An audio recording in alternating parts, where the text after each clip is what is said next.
तो 11th class के पहले chapter some basic concept of chemistry के 24वें वीडियो में आपका पुनः स्वागत है।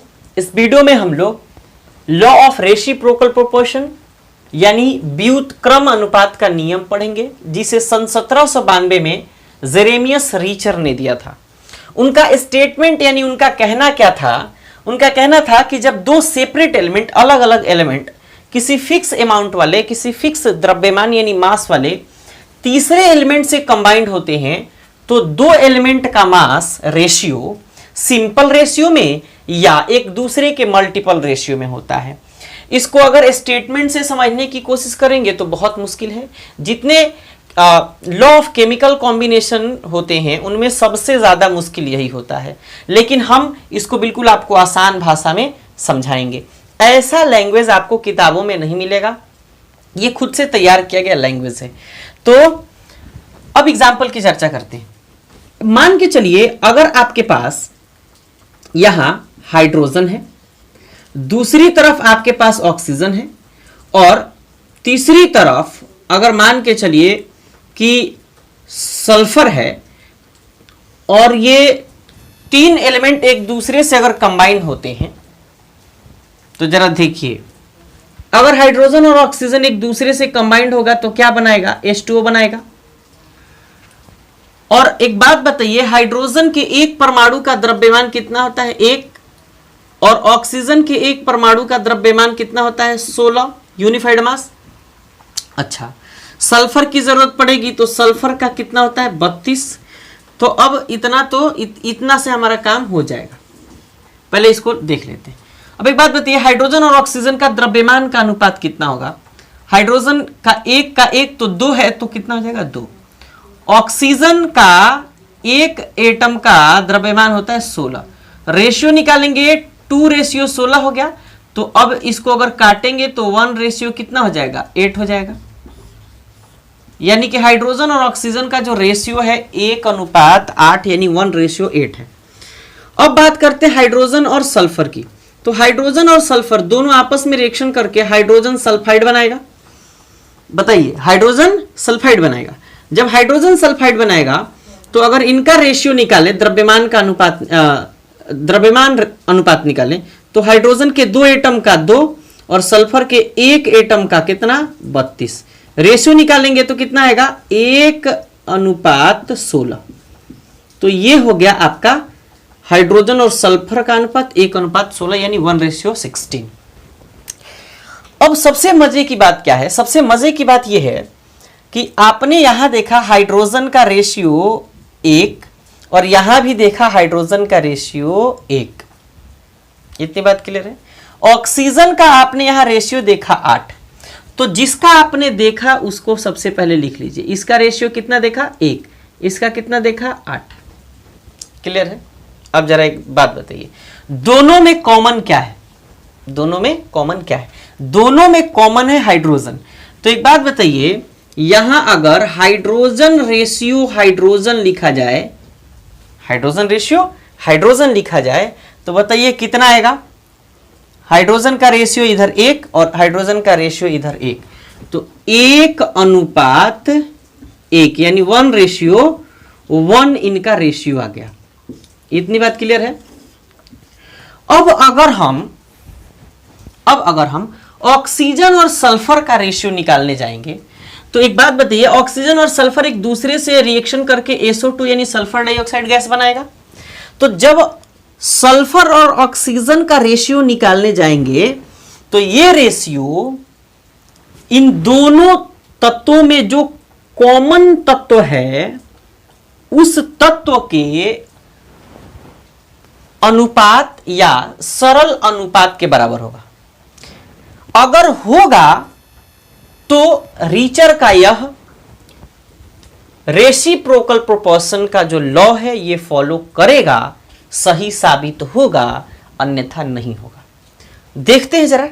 अब एक बात बताइए, सल्फर के द्रव्यमान, एक एटम का द्रव्यमान कितना होता है? 32। ऑक्सीजन के एक एटम का कितना होता है? 16, और 2 है तो 16 दूना 32। तो इसलिए 32 अनुपात कितना हो गया? 32। क्लियर है? तो एक बात बताइए, रेशियो निकालेंगे तो 32/32 यानी 1:1 हो जाएगा। तो एक बात बताइए, हमने अभी क्या कहा कि जो दोनों तत्व इसमें दोनों यौगिकों में जो तत्व कॉमन है यानी हाइड्रोजन कॉमन है और उसका रेशियो अगर 1:1 आया है, तो अगर ऑक्सीजन और सल्फर रिएक्शन करेगा और फिर उसका अगर रेशियो निकालेंगे तो उसका रेशियो और इसका रेशियो दोनों आपस में क्या होगा, बराबर होगा, यानी कि वह सिंपल रेशियो में होगा। बात क्लियर है? तो इसलिए हम कह सकते हैं अब कि ये डायग्राम, ये केमिकल रिएक्शन रीचर के रेसिप्रोकल लॉ को फॉलो करता है। बात क्लियर? एक दूसरे एग्जाम्पल की चर्चा करते हैं। इस एग्जाम्पल को हम मिटाते हैं और एक दूसरे एग्जाम्पल की चर्चा करते हैं।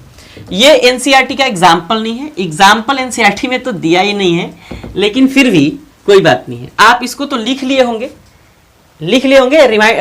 पीछे करके आप लिख लीजिएगा, हमने आपको उतारने का मौका नहीं दिया, फिर भी आपने लिख लिया होगा। जैसे एक बात बताइए, अगर मान के चलिए आपके पास यहां है कार्बन, क्या है, कार्बन, अच्छा, उसके बाद आपने दिया हाइड्रोजन, उसके बाद आपने दिया ऑक्सीजन, ठीक, 3 एलिमेंट आपके पास हो गए। ये है आपका कार्बन, कार्बन और हाइड्रोजन ने मिलकर के अगर आपके पास मीथेन का निर्माण किए और कार्बन और ऑक्सीजन मिलकर के CO2 कार्बन डाइऑक्साइड का निर्माण किया, तो कार्बन और हाइड्रोजन का अनुपात जो होगा, कार्बन के एक परमाणु का द्रव्यमान 12 होता है, तो 12 अनुपात कितना हो जाएगा, एक परमाणु का 1 होता है, तो 4 का कितना हो जाएगा, 4। रेशियो निकालिएगा तो ये 4 एकम 4 है और ये 4 तिया 12, तो 3:1 आ गया। कितना आ गया, 3:1 आ गया। अच्छा, अब ये कार्बन और ऑक्सीजन रिएक्शन करके कार्बन डाइऑक्साइड गैस बना रहा है, तो फिर कार्बन और ऑक्सीजन का रेशियो निकालिएगा तो कार्बन का 12 और ऑक्सीजन के एक एटम का 16 और 2 का है होगा 32, तो कितना हो जाएगा, ये 4×3=12 और ये 4×8=32, तो 3 रेशियो यानी 3 रेशियो कितना हो गया, 8, तो ये 3:8 आ गया। अब रीचर साहब कहते हैं कि इन दोनों में जो कॉमन तत्व है, इन दोनों में जो कॉमन तत्व है, तो इन कॉमन तत्व का जो रेशियो होगा वही रेशियो इस हाइड्रोजन और ऑक्सीजन के द्रव्यमान का रेशियो होगा। क्यों भाई और कैसे भाई, जरा देखिए, इसमें कार्बन का रेशियो कितना है, 3, कार्बन रेशियो कार्बन, तो 3 रेशियो इसमें कार्बन का भी कितना, 3, तो 3 रेशियो कितना हो गया, 3। इतनी बात क्लियर है? इसको हम एक बॉक्स में घेर करके लिख देते हैं। अच्छा, अगर हाइड्रोजन और ऑक्सीजन दोनों आपस में रिएक्शन करेगा तो फिर जल बनेगा। जल के एक परमाणु का द्रव्यमान 1, तो 2 का हो जाएगा 2, और अनुपात तो अनुपात, और ऑक्सीजन के एक परमाणु का कितना हो जाएगा, बताइए, एक परमाणु का कितना हो जाएगा, होगा कितना, 16, तो क्या कहेंगे, 2 एकम 2, 2×8 16, तो कितना आ जाएगा, 1:8। ये तो 1:8 आ गया, 3:3 तो आया नहीं, तो क्या करेंगे, हमने बोला था सिंपल रेशियो में होगा या मल्टीपल रेशियो में, गुणज अनुपात के रूप में, तो हम क्या कहेंगे कि यहां देखिए, इसमें 1 है और इसमें 8 है, तो 3 भी है, लेकिन अगर उनका गुणज अनुपात चेक किया जाए तो ये 1:8 हो रहा है, यानी 1:8 आ रहा है। इसका मतलब यह है कि रीचर साहब का स्टेटमेंट सही है। इतनी बात क्लियर है? तो चलिए इसको भी नोट करिए और फिर हम अब न्यूमेरिकल की तरफ चलते हैं। न्यूमेरिकल है PCl3 में 22.57% फॉस्फोरस, PCl3 में 91.18% फॉस्फोरस, और पुनः HCl में यानी हाइड्रोक्लोरिक अम्ल में 97.23% क्लोरीन होता है। तो सिद्ध करें कि दिए गए आंकड़े यानी data law of reciprocal proportion अर्थात व्युत्क्रमानुपात के नियम को फॉलो करते हैं या नहीं। क्लियर है? तो जरा देखिए, हमने डाटा समय बचाने के लिए पहले लिख दिया है, केवल कैलकुलेशन करना है, हमारा काम हो जाएगा। देखिए PCl3 में फॉस्फोरस का वेट कितना दिया, 22.57%। तो अगर इन सभी डाटा को हम ग्राम में मान लें तो 22.57 ग्राम कह लेंगे इसको। और अगर PCl3 में फॉस्फोरस इतना है तो क्लोरीन कितना होगा, तो क्लोरीन निकालने के लिए अगर हम 100 में से 22.57 ग्राम अगर घटा लें तो हमारा वैल्यू कितना आ जाएगा, ये आ जाएगा लगभग, ये लगभग हो जाएगा आपका 22, इधर से घटा लेते हैं 100 माइनस और फिर 22.57, तो ये 0 0 कह लेते हैं, तो ये 3 और ये फिर कितना हो जाएगा 4 और ये हो जाएगा 7 और ये 7, तो 77.43 ग्राम आपका वैल्यू हो जाएगा, 77.43 ग्राम। यानी कि क्लोरीन का वैल्यू कितना आ गया, 77.43 ग्राम। अब कह रहा है कि अगर 22.57 ग्राम फॉस्फोरस 77.43 ग्राम क्लोरीन से कंबाइन होता है तो 1 ग्राम कितना से होगा, तो ये 1 ग्राम होगा कितना, 77.43 बटा 22.57 ग्राम। अगर इसका हम लोग वैल्यू निकालेंगे तो इसका वैल्यू कितना आ जाएगा, इसका आ जाएगा 3.43 ग्राम।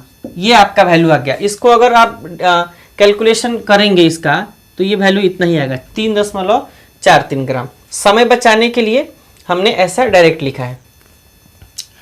अच्छा, अब कहता है कि pH3 में, अब क्या कह रहा है, कह रहा है pH3 में फॉस्फोरस का वेट 91.18% है, तो हाइड्रोजन का कितना होगा, फिर से 100 में से आप 91 ये प्रतिशत नहीं ग्राम कर दीजिए, अब 91.18 ग्राम आप घटा दीजिएगा तो वैल्यू कितना आ जाएगा, यहाँ चेक करिए, ये 8 और ये कितना हो जाएगा 18 है ना, तो 18 है तो आपका हो गया 8% हो जाएगा, नहीं 18 है तो 8.2%। तो इधर 2 जोड़ दीजिएगा, इधर 8 जोड़ दीजिएगा, तो ये 91 ये 8.82 ग्राम आ जाएगा। क्लियर, मतलब कि फॉस्फोरस का वेट अगर 91.18 ग्राम है तो हाइड्रोजन का 8.82 ग्राम हो गया। क्लियर, कैलकुलेशन थोड़ा चेक कर लीजिएगा। डाटा ये 100 और में से आपको 91.18 घटाना है, 0 0 ऐसे कर लेते हैं, ये 2 और 9 में से 1 गया कितना 8 2 और ये फिर इधर हो गया 9 में से 1 गया 8 और फिर ये 0, तो ठीक है, डाटा सही है। आगे बढ़ते हैं, कैलकुलेशन में ही थोड़ा समय लगता है। अब कह रहा है इसके बाद कि अगर 91.18 ग्राम फॉस्फोरस 8.82 ग्राम हाइड्रोजन से, कितना से 8.82 ग्राम अगर हाइड्रोजन से रिएक्शन करता है तो 1 ग्राम फॉस्फोरस कितने ग्राम हाइड्रोजन से रिएक्शन करेगा, तो ये 8.82 ग्राम बटा 91.18 ग्राम, दोनों को अगर कैलकुलेट करेंगे आप तो आपका वैल्यू आ जाएगा लगभग 0.097 ग्राम। मतलब कि 1 ग्राम फॉस्फोरस pH3 में 1 ग्राम फॉस्फोरस 0.097 ग्राम से कंबाइन होता है। अच्छा, इसके बाद है HCl में, तो HCl में क्लोरीन का वेट है 97.23 ग्राम, तो हाइड्रोजन का कितना होगा, 100 में से अगर हाइड्रोजन का यहां से निकालें हाइड्रोजन का, तो 100 में से आप 97.23 ग्राम घटा दीजिएगा, कितना आ जाएगा आपका, जाएगा 2 और ये 7 ग्राम। क्लियर है।